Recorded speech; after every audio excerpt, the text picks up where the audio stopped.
Hello everyone, welcome to BN science. और आज के इस पर्टिकुलर वीडियो में हम डिस्कस करेंगे एसिड बेस एंड सॉल्ट्स, जो आपका चैप्टर नंबर 5 है साइंस टेक्स्ट बुक का, उसकी एक्सरसाइज सोल्यूशन। तो लेट्स सी। सबसे पहले हम क्वेश्चन नंबर 1 डिस्कस करेंगे, identify the odd one out and justify.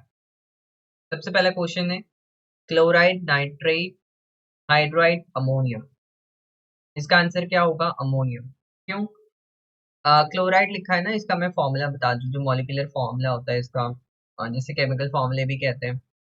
इसका मतलब इसको रिप्रेजेंट कैसे करेंगे हम? इसका जो सिंबल होता है वो Cl नेगेटिव, नाइट्रेट का NO3 नेगेटिव, हाइड्रेट का H नेगेटिव एंड अमोनियम का NH4 प्लस, अमोनियम आयन। जैसे कि आपने चैप्टर नंबर 4 ऑलरेडी उसका एक्सरसाइज सोल्यूशन देख लिया है और उस वो पर्टिकुलर चैप्टर भी आपको आता होगा, तो ये समझना आपके लिए मुश्किल नहीं होगा। तो यहाँ पर अमोनियम ऑब्वियसली आंसर है। आप और ओवरऑल ऐसे देख सकते हैं कि इस पे नेगेटिव चार्ज है, इस पे नेगेटिव चार्ज है, इस पे नेगेटिव चार्ज है, बट इस पे पॉजिटिव चार्ज है ओवरऑल। तो ये ऑब्वियसली ऑड वन आउट है, ये अलग से रखा जाएगा। बट एक साइंटिफिक लैंग्वेज में इसका आंसर ये निकालेंगे आप कि ये बेसिक रेडिकल है और बाकी सारे क्या हैं? एसिडिक रेडिकल्स हैं, क्योंकि ये बेसिक रेडिकल्स है। ये बेसिक रेडिकल है अमोनियम आयन, क्योंकि ये जो पेयरिंग करेगा वो OH के साथ करेगा, जो एक बेस है, और फिर ओवरऑल जो प्रोडक्ट बनता है वो बेस बनता है। बट ये एसिडिक रेडिकल्स इसलिए कहेंगे हम इसे कि ये H प्लस के साथ पेयरिंग करेगा और फिर एक एसिड बन के ओवरऑल प्रोडक्ट निकलता है। इसलिए हम कहते हैं कि ये एसिडिक रेडिकल है और बेसिक रेडिकल है, और चार्ज के पर्सपेक्टिव से भी आपको समझ आ गया आंसर। क्वेश्चन नंबर 2 डिस्कस करते हैं। हाइड्रोजन क्लोराइड, HCl कहते हैं इसको। फिर sodium hydroxide, NaOH, calcium oxide, CaO and ammonia, NH3। तो यहाँ पर इसका आंसर है हाइड्रोजन क्लोराइड। क्यों? क्योंकि ये एसिडिक एसिड है, ऑब्वियसली एसिडिक नेचर का है और बाकी सारे बेसिक नेचर के हैं। आपकी टेक्स्ट बुक में ना, जहाँ पे एसिड बेस के बारे में बताया गया, स्ट्रॉन्ग एसिड वगैरह, तो HCl क्या है? स्ट्रॉन्ग एसिड है, ऑब्वियसली ये स्ट्रॉन्ग एसिड है, लिखा हुआ है ना। और जो सोडियम हाइड्रो ऑक्साइड है, NaOH, वो स्ट्रॉन्ग बेस है। वो क्या है? स्ट्रॉन्ग बेस है। जो कैल्शियम ऑक्साइड है वो मेटेलिक ऑक्साइड है, तो ऑब्वियसली ये बेसिक नेचर का होता है। मेटालिक ऑक्साइड जनरली ना बेसिक नेचर के होते हैं। और एक्सेप्शन इसके क्या है? ZnO और Al2O3। ये क्या है? ये एम्फोटेरिक है। ये मतलब मेटल है ना इसमें, Zn और एल्यूमिनियम, बट ये एम्फोटेरिक नेचर के होते हैं। तो आप मान सकते हो कि जो मेटालिक ऑक्साइड है वो एसिडिक होगा, जनरली मैं कह रहा हूँ, सारे नहीं, जनरली। और नॉन मेटालिक ऑक्साइड्स एसिडिक होंगे। और अमोनिया क्या है? NH3, ऑब्वियसली ये बेसिक है, बेस है, वीक बेस है। तो ऑड वन आउट हो गया HCl। Question number 3, acidic, acidic acid, carbonic acid, hydrochloric acid, nitric acid, सारे ही एसिड है। बट फर्क इनमें ये है कि जो कार्बोनिक एसिड है वो डाइबेसिक एसिड है, 2H प्लस दे सकता है। कैसे? फॉर्मूला बताऊं इसका। एसिडिक एसिड CH3COH, ये एक H प्लस दे सकता है। कार्बोनिक एसिड H2CO3, ये 2H प्लस दे सकता है, इसलिए इसकी जो बेसिसिटी है वो 2 है, डाइबेसिक कहते हैं। HCl ऑब्वियसली एक ही हाइड्रोजन दे सकता है। नाइट्रिक एसिड HNO3, ये भी एक ही हाइड्रोजन दे सकता है। तो बाकी सारे क्या है? मोनोबेसिक है, लेकिन ये वाला क्या है? कार्बोनिक एसिड डाइबेसिक है। समझ आ गया? डाइबेसिक का मतलब कि 2H प्लस दे सकता है। फोर्थ क्वेश्चन है अमोनियम क्लोराइड। मैं फॉर्मूले भी लिख देता हूँ, इसका जो सिंबल होगा वो मैं बता देता हूँ। Aluminium, sorry, ammonium chloride, NH4Cl, sodium chloride NaCl, potassium nitrate KNO3, और सोडियम सल्फेट Na2SO4। तो अमोनियम क्लोराइड, जिसका मॉलिक्यूलर फॉर्मूला क्या है? NH4Cl है। ये made up of strong acid and weak base है, लेकिन rest all are found from strong acid and strong base. इसका मतलब क्या है? अगर आप इसको इसके मॉलिक्यूलर फॉर्मूले देखेंगे, तो NH4 ये क्या है? ये वीक बेस से आता है। और जो क्लोराइड है ये स्ट्रॉन्ग एसिड से आता है, जैसे कि HCl हो गया, ये स्ट्रॉन्ग एसिड है ना। और NaCl जो सोडियम होता है वो ऑब्वियसली इसका पार्ट होता है, स्ट्रॉन्ग बेस का पार्ट होता है। NaOH कंसिडर कर लो, सोडियम हाइड्रोक्साइड ऑब्वियसली वो स्ट्रॉन्ग बेस है। पोटेशियम भी स्ट्रॉन्ग बेस का पार्ट होता है, KOH, यहाँ पर सोडियम आ गया। और NO3 HNO3 स्ट्रॉन्ग एसिड होता है, तो ये स्ट्रॉन्ग एसिड के पार्ट है। तो ये वाला क्या है, स्ट्रॉन्ग एसिड स्ट्रॉन्ग बेस का पार्ट है। HCl ऑब्वियसली स्ट्रॉन्ग एसिड है, तो जो Cl है वो स्ट्रॉन्ग एसिड का पार्ट है। ये दोनों क्या है, स्ट्रॉन्ग एसिड स्ट्रॉन्ग बेस का पार्ट है। H2SO4 पता है आपको, इसमें जो SO4 है ये स्ट्रॉन्ग एसिड का पार्ट है। और Na ऑब्वियसली स्ट्रॉन्ग बेस का पार्ट है। तो आपको समझ आ रहा है क्या, NH4Cl ही ऐसा है जिसमें ये वाला जो पर्टिकुलर पार्ट है ये स्ट्रॉन्ग एसिड से आता है, और ये वाला NH4 वाला ये स्ट्रॉन्ग वीक बेस से आता है। ये वीक बेस से आता है, ये डिफरेंस है, और यही ऑड वन आउट है। अगर आपको प्रीवियस क्वेश्चन नहीं समझा तो ये वाला भी सिमिलर क्वेश्चन है, मैं एक्सप्लेन करता हूँ इसको। Sodium nitrate NaNO3, sodium carbonate Na2CO3, और sodium sulphate Na2SO4, sodium chloride NaCl।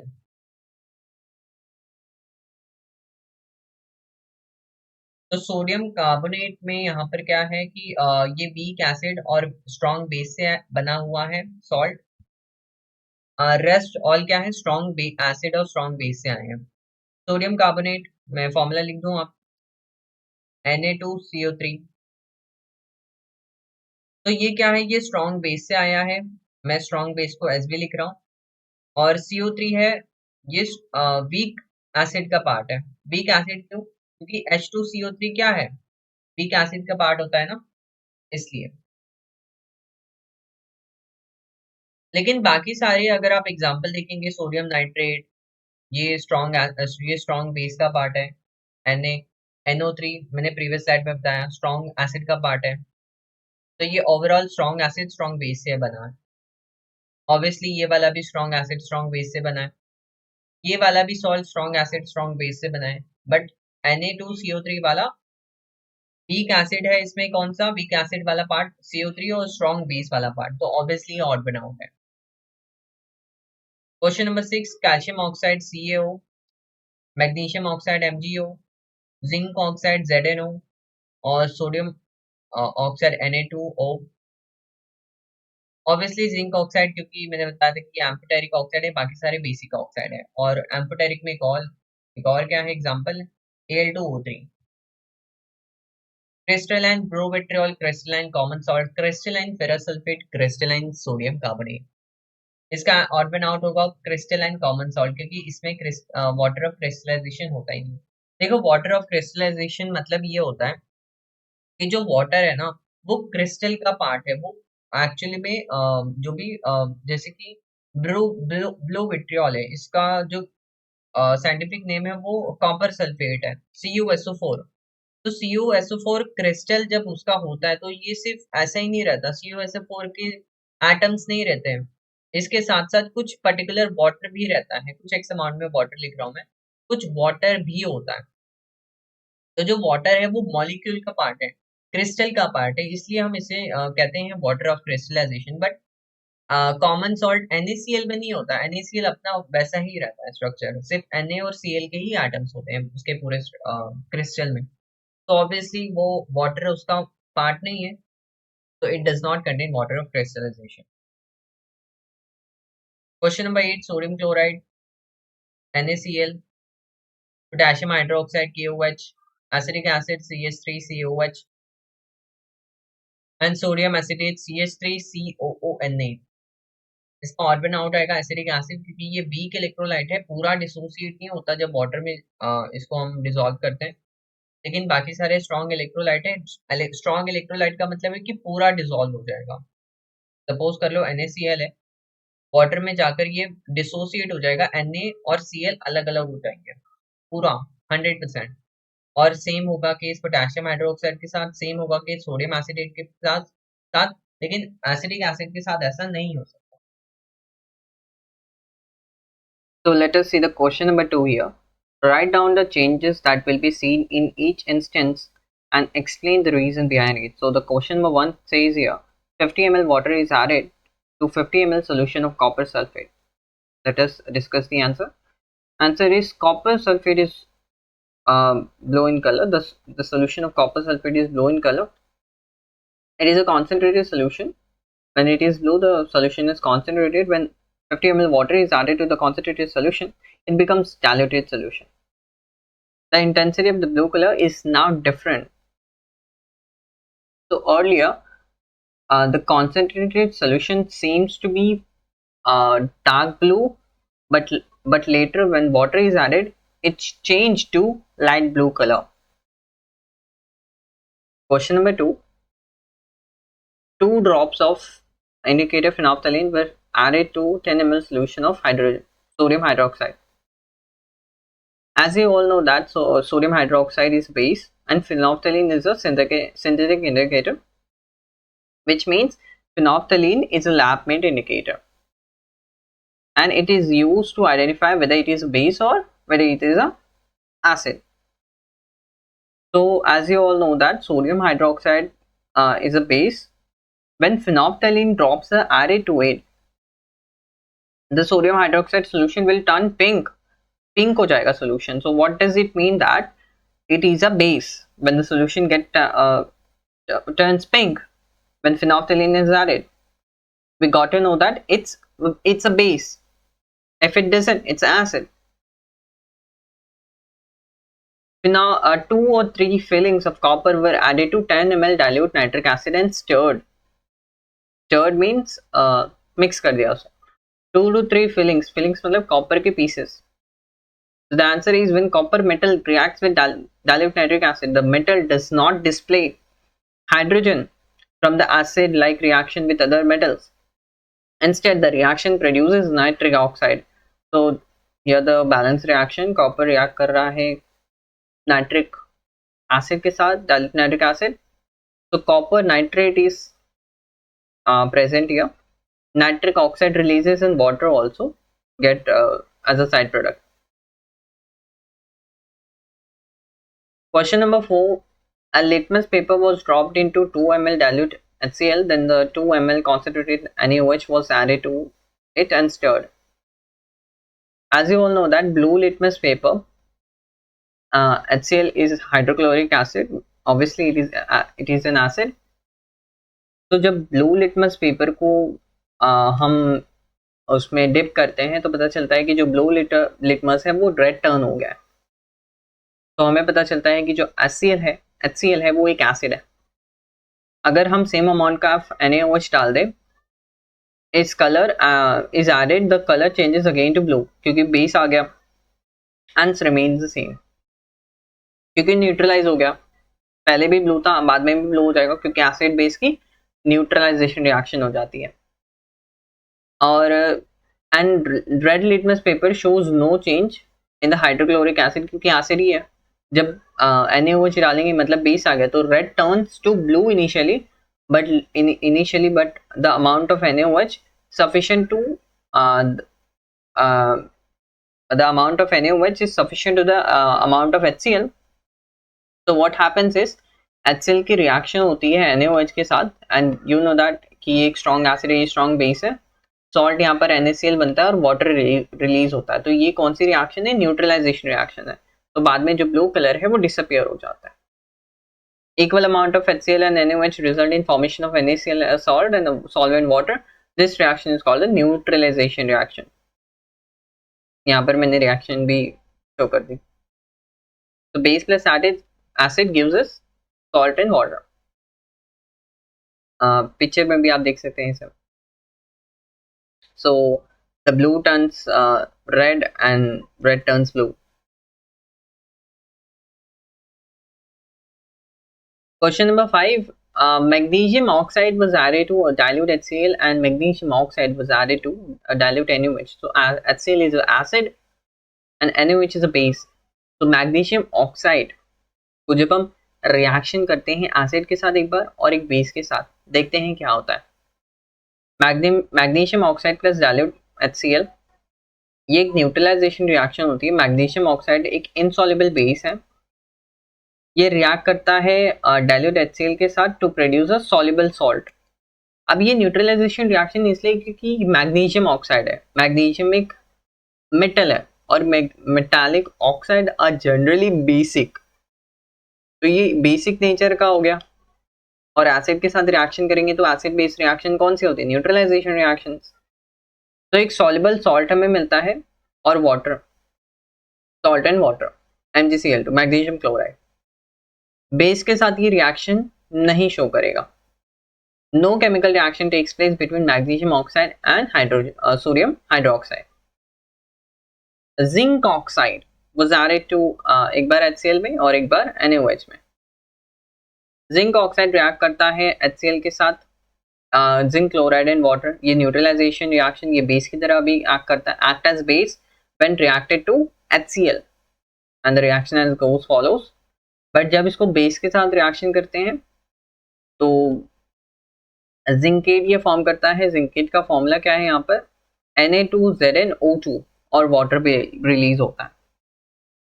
तो ये बोथ टाइप से एक्ट कर रहा है कि ये दोनों से रिएक्शन कर रहा है, एसिड से भी बेस से भी। सो हमें ये पता चलता है कि जो जिंक ऑक्साइड है वो एक एम्फोटेरिक ऑक्साइड है, but unlike zinc magnesium oxide was basic in nature. Dilute HCl was added to limestone. When the hydrochloric acid is added to limestone, carbon dioxide is liberated. But limestone क्या है? Calcium carbonate है। Calcium carbonate की reaction हो रही है HCl के साथ, CaCl2 CO2 and H2 यहाँ पर रिलीज होता है। कार्बन डाइऑक्साइड प्रिपेयर्ड ऐसे बनाया जाता है क्योंकि रिलीज हो रहा है, तो एक प्रिपरेशन ऑफ कार्बन डाइऑक्साइड की रिएक्शन है लैबोरेटरी में यूजिंग दिस केमिकल।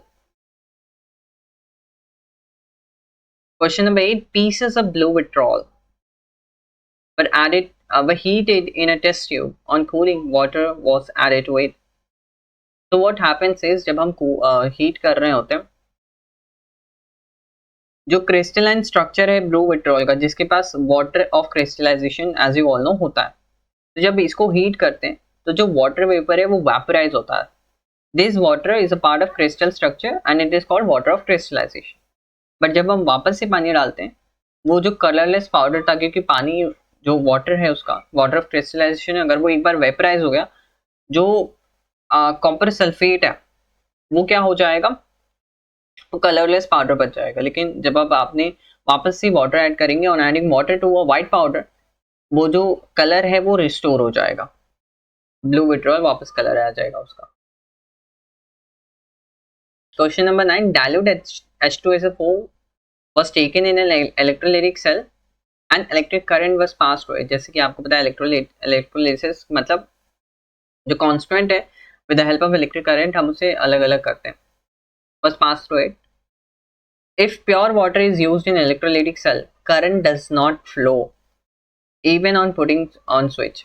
अगर प्योर वाटर लेंगे तो नहीं करंट पास करेगा, तो इसलिए हम क्या करते हैं? Pure water is bad conductor. Reason क्या है इसका? प्योर वाटर एक बैड कंडक्टर है, हमें एसिडिफाइड वाटर चाहिए होता है, और एसिडिफाइड वाटर के लिए हम डाइल्यूट HCl को पानी में डालते हैं, तो एक एसिडिफाइड वाटर बनता है। The electric current will pass through it. The electric conductivity of the water increases on mixing with a strong acid or base.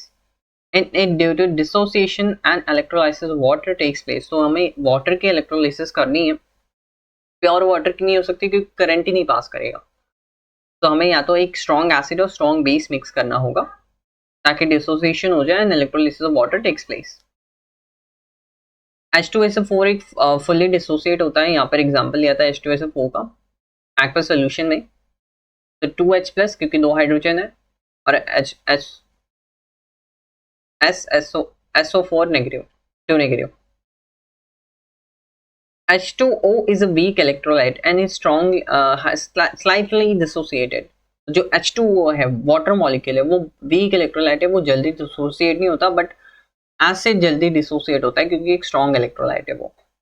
During electrolysis the hydrogen ions might migrate करते हैं, क्योंकि hydrogen ions positive है, migrate करते हैं cathode के पास। Cathode is negatively charged electrode and discharged है, hydrogen gas वो फॉर्म करते हैं। यहाँ पर इलेक्ट्रॉन्स गेन हो रहा है, मतलब रिडक्शन हो रही है।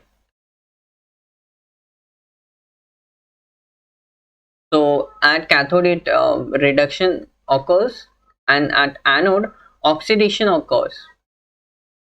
So what is reduction? Gaining of electrons. And what is oxidation?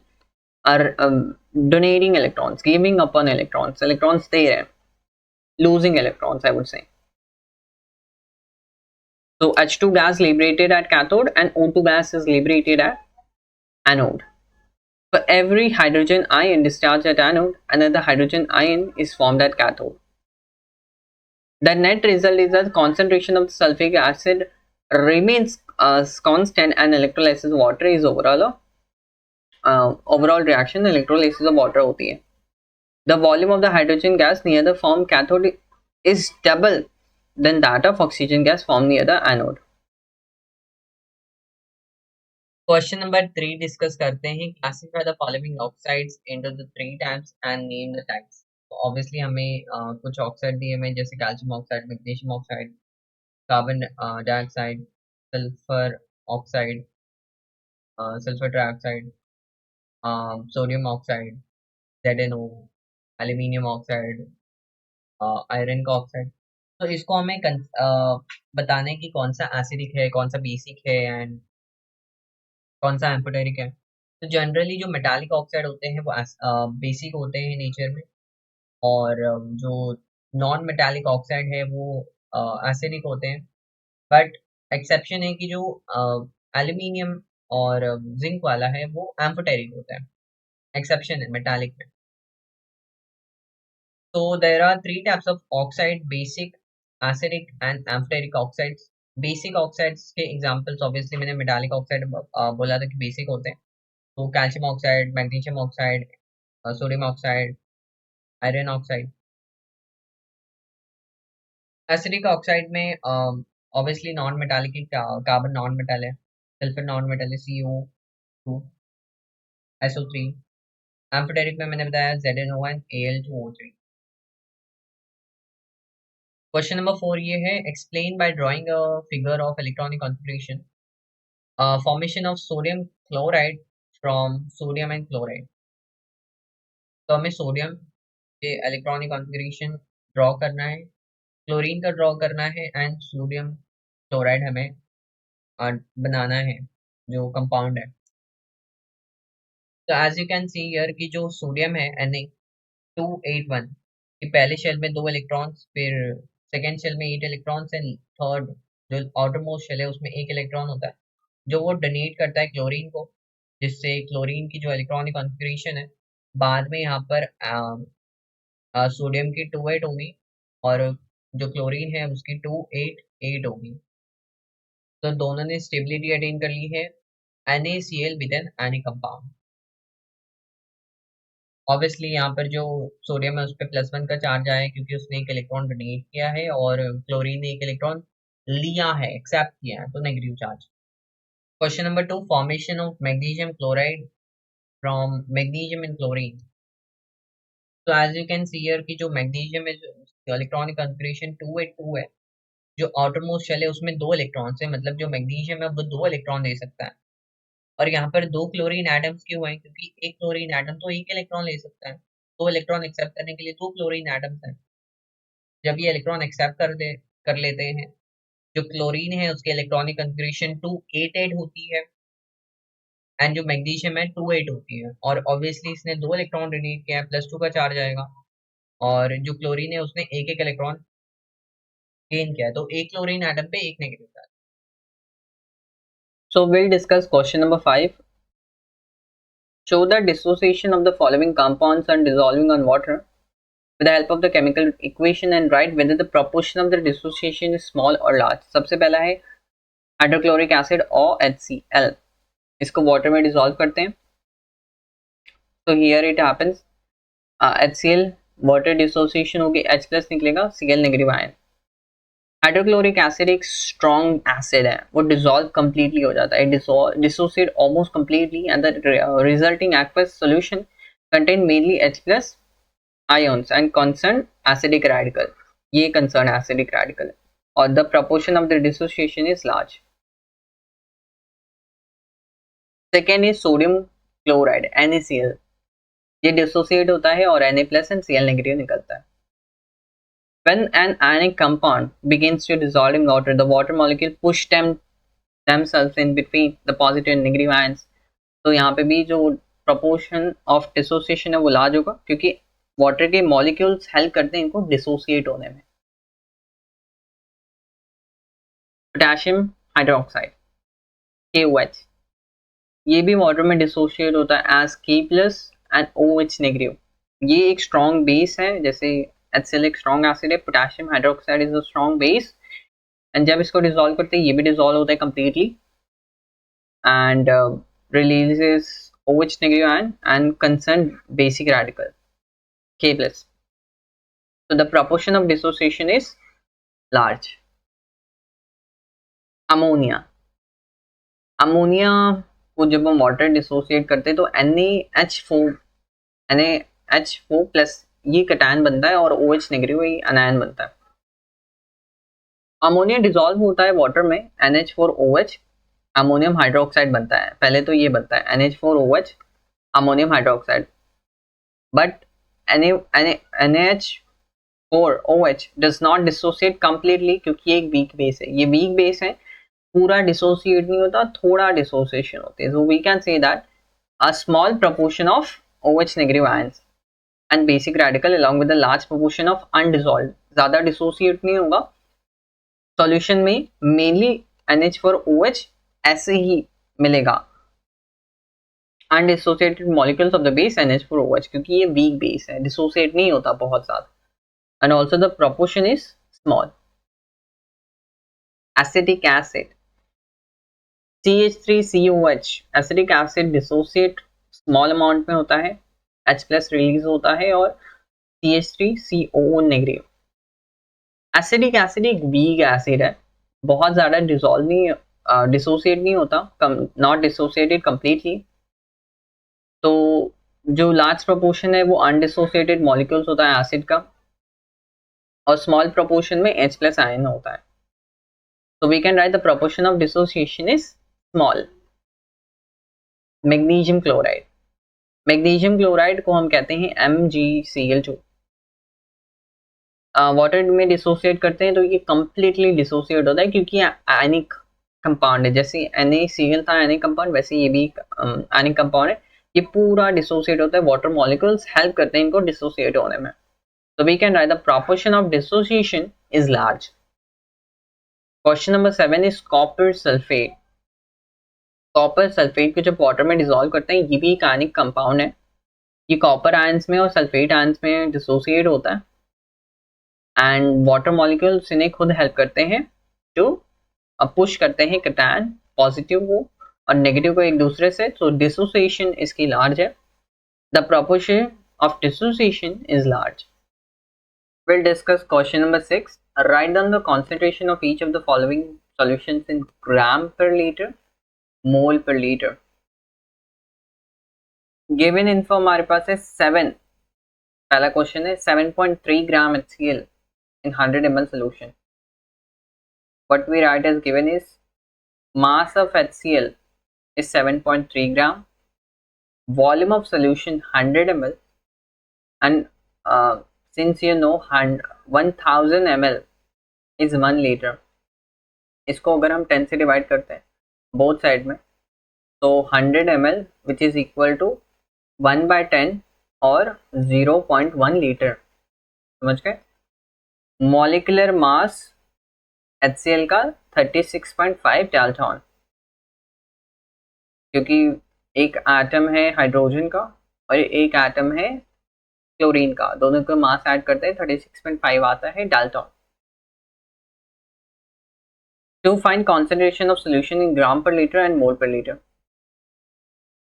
Solution number of moles of HCl, mass of HCl in grams divided by molecular mass of HCl. 10.3 divided by 36.5 which is equal to 0.2. Gram per liter, mass of HCl in grams divided by volume of HCl in liter. So it is 7.3 divided by 0.1, 73. Mole per liter, moles of HCl divided by volume of solution in liter. 0.2 divided by 0.1, which is 2. So we can write solution concentration of HCl solution in gram per liter is 73 and mole per liter is 2. Question number 2. 2 gram NaOH in 50 ml solution. Mass कितना दिया है sodium hydroxide का 2 gram, volume of solution 50 ml which is equal to 0.05 liter and molecular mass of NaOH 40 Dalton. जैसे मैंने last slide पे बताया 100 ml is equal to 0.1 liter. तो अगर मैं इसे 2 से डिवाइड करूँ, इसे भी 2 से डिवाइड करूँ तो 50 ml which is equal to 0.05 liter. To find concentration of solution in gram per liter and mole per liter. Solution: number of moles of NaOH, given mass 2, molar mass, molecular mass 40, 0.05. Gram per liter, given mass divided by volume 2 by 0.05, which is equal to 40.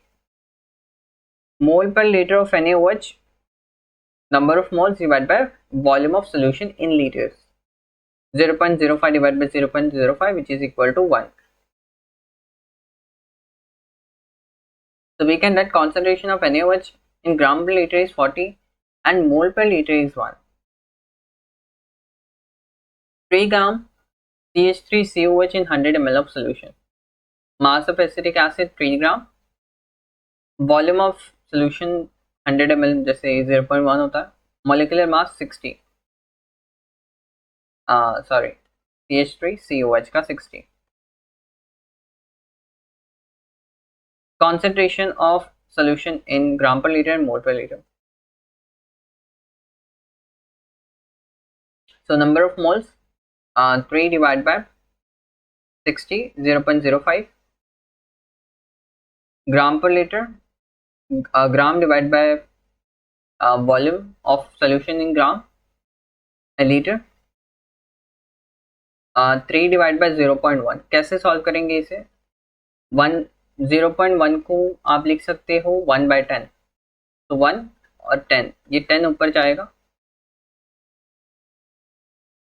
तो 30. मोल per litre, मोल कितने हैं 0.05 and litre कितना है 0.1 litre, तो 0.05. Concentration of CH3COH solution in gram per liter is 30 and mole per liter is 0.5. 4.9 gram H2SO4 in 200 ml of solution. Mass कितना है H2SO4 का 4.9 ग्राम. 100 ml is equal to 0.1 liter. तो 200 ml इसको हमने 2 से मल्टीप्लाई किया, इसे भी 2 से मल्टीप्लाई करेंगे तो 0.2 litre. Molecular mass of H2SO4 is 98 daltons. Concentration of solution in gram per liter and mole per liter हमें फाइंड करना है. तो नंबर ऑफ मोल्स निकालते हैं. गिवन मास कितना है 4.9 ग्राम, मोलिकुलर मास 98. तो we can write 49 divide by 10 into 98, ये हो जाएगा 2 सा, and 1 by 20 is equal to 0.05. Gram पर लीटर निकालना है. ग्राम कितना है 4.9 ग्राम एंड लीटर है 0.2, तो कैलकुलेट करते हैं 24.5 ग्राम पर लीटर. मोल पर लीटर 0.05 मोल्स, यहाँ पर मोल्स निकालें. लीटर कितना है 0.2 लीटर, तो इट इज 0.25. जैसे 0.025 है और डिवाइड करना है 0.2 से. 0.05 को हम 1 by 20 लिख सकते हैं एंड 0.2 को हम 2 by 10 लिख सकते हैं. 0 से 0 कट हो गया 1 by 4. 1 by 4 कितना होता है 0.25 होता है. So we can write concentration of H2SO4 solution in gram per liter is 24.5 and mole per liter is 0.25. Question number 7 discuss करते हैं. Answer the following questions. सबसे पहला क्वेश्चन है classify the acids according to the basicity and give one example of each type. सबसे पहले discuss करते हैं कि जो बेसिसिटी एसिड्स की वो क्या होती है। The number of H plus ions obtainable by dissociation of one molecule of an acid called as basicity। तो जैसे कि HCl है, उसका एक मॉलिक्यूल लेंगे तो उसमें क्या है, एक हाइड्रोजन है और एक क्लोरीन का एटम है, दो एटम्स है, एक हाइड्रोजन का और एक क्लोरीन का। तब इसको फुली जब डिसोसिएट करते हैं तो ये एक हाइड्रोजन एटम देगा और एक क्लोरीन एटम देगा, H प्लस Cl नेगेटिव, है ना। तो एक मॉलिक्यूल ऑफ HCl ने कितना दिया, एक ही हाइड्रोजन दिया, तो इसकी बेसिसिटी कितनी हो जाएगी, 1 हो जाएगी। इसके बेसिस पे हम क्लासिफाई करते हैं एसिड्स को monobasic, dibasic and tribasic based on the number of H plus molecules present. Example है मोनोबेसिक एसिड के HCl, HNO3, CH3, COH। Dibasic के एग्जाम्पल है H2SO4, H2CO3 एंड ट्राइबेसिक के एग्जाम्पल है H3BO3 and H3PO4। Question number 2 ये है, what is mean by neutralization? Give 2 examples from everyday life of neutralization reaction. In neutralization reaction, an acid reacts with the base to form salt and water। तो एक neutralization reaction में कोई acid होगा, एक base होगा, दोनों की reaction होगी और फिर हमारे पास एक salt होगा और एक water होगा। न्यूट्रलाइज हो गया मतलब एक acid एक extreme position पे, base extreme position पे, दोनों साथ में आते हैं, एक न्यूट्रलाइजेशन हो जाता है। तो न्यूट्रलाइजेशन रिएक्शन में जो एसिड है वो डिसोसिएट होता है और H प्लस, जैसे मैंने बताया कि H प्लस आयन, वैसे ही बेस डिसोसिएट होकर OH नेगेटिव आयंस बनाता है। तो H प्लस और OH नेगेटिव दोनों साथ में आकर H2O बना देते हैं, वाटर बन जाता है। H plus and OH negative ions combine to form H2O molecules which mix with the solvent. Common daily life के एग्जांपल है when people suffer from acidity. जब एसिडिटी होती है तो हम एंटासिड्स लेते हैं न्यूट्रलाइज करने के लिए एसिड इन द स्टमक। तो ये कहीं ना कहीं ये बेसिक नेचर का होगा एंटासिड्स। और जब एंट स्टिंग कर लेती है हमें, एंट अगर हमें काट लेती है तो पेन होता है क्योंकि फॉर्मिक एसिड की वजह से, तो वो न्यूट्रलाइज हो जाता है bye rubbing moist baking soda. तो ये moist baking soda which is basic in nature. तो ये बेकिंग सोडा क्या है, बेसिक इन नेचर है। Question number 3, explain what is mean by electrolysis of water. Right the electrode reaction and explain them. तो electrolysis of water क्या होता है? Electrolysis of water is the decomposition of water into, जैसे H2O water है, इसको जब decompose करेंगे तो हमें क्या मिलेगा, हाइड्रोजन के एटम्स मिलेंगे और ऑक्सीजन के एटम्स मिलेंगे। इनको सेग्रीगेट अलग अलग करना ही with the help of electric current, इसे कहते हैं electrolysis of water. Gas due to oxygen, क्योंकि H2 का जो गैस है वो होगा और O2 का गैस ये रिलीज होगा, hydrogen and oxygen gas due to electric current pass किया जाता है एसिडिफाइड वाटर के थ्रू। एसिड में थोड़ा वाटर में थोड़ा एसिड होगा, उसे हम कहते हैं एसिडिफाइड वाटर। एंड कैथोड पे क्या होता है यहाँ पे रिएक्शन, जो वाटर के मॉलिक्यूल्स हैं ये इलेक्ट्रॉन को गेन करेंगे, रिडक्शन होता है कैथोड पे, एंड ऑक्सीडेशन होता है एनोड पे। Reduction means gaining of electrons और oxidation mean losing of electrons. तो यहाँ पर क्या हो रहा है कि जो H2O है मॉलिक्यूल्स इलेक्ट्रॉन गेन किया, H2 गैस रिलीज हो गया और अलग से दो OH नेगेटिव आयंस रिलीज हो जाएंगे। एनोड पे ऑक्सीडेशन होगी, जो इलेक्ट्रॉन है वो लूज करेगा और ऑक्सीजन गैस रिलीज होगी। ये इंपॉर्टेंट है कि हाइड्रोजन गैस कहाँ पे है, कैथोड पे है, ऑक्सीजन गैस एनोड पे है। It is found that the volume of gas formed near the cathode पे क्या था, हाइड्रोजन गैस था, is double that of the gas formed near the anode. Hydrogen gas is formed near the cathode and oxygen gas near the anode.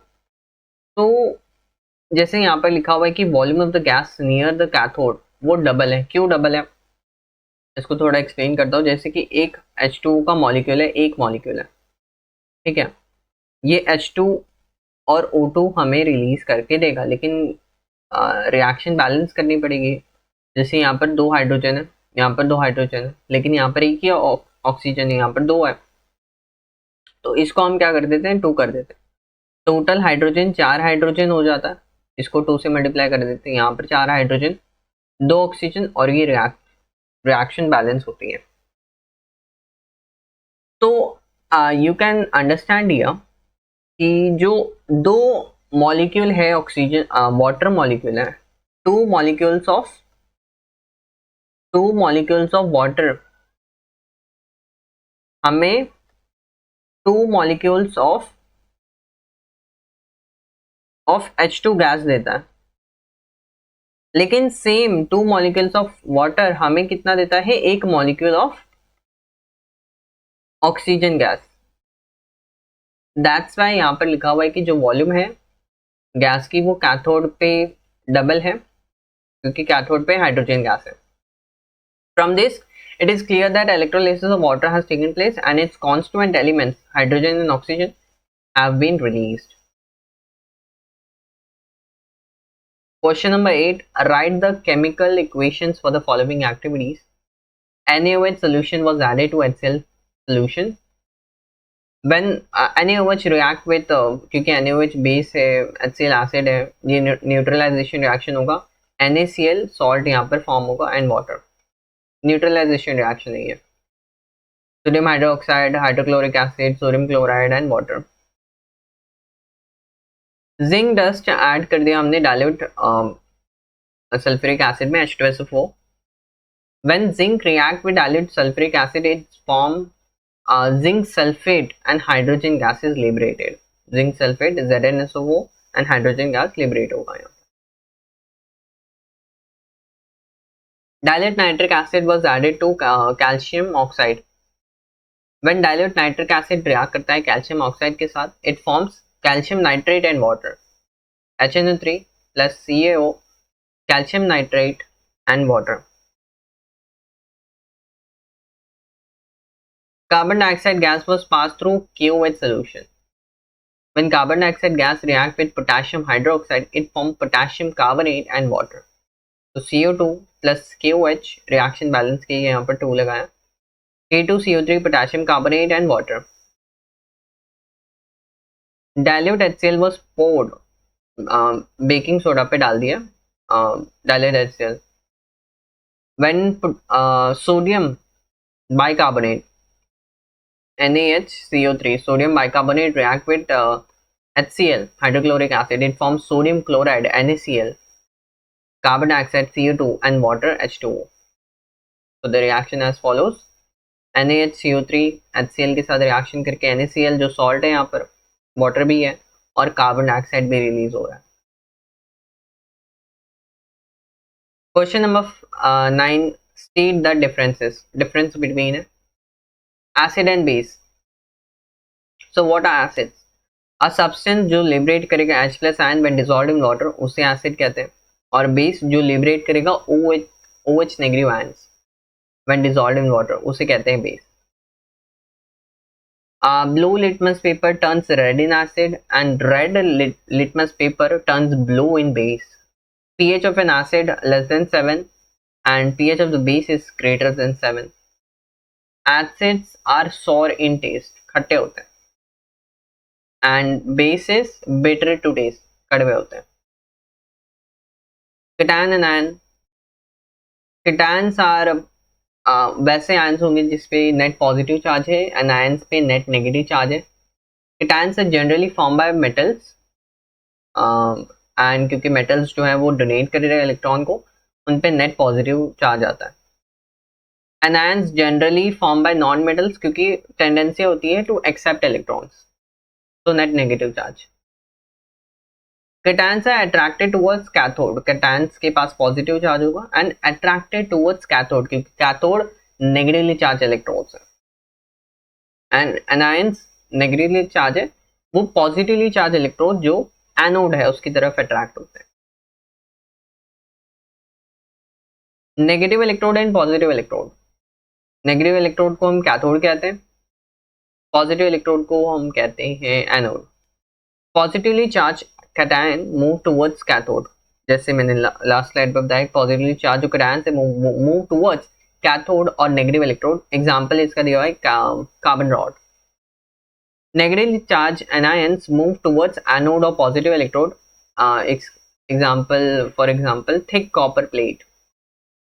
Negative electrode को हम connect करते हैं negative terminal of the battery से, and positive electrode is connected to the positive terminal of the battery.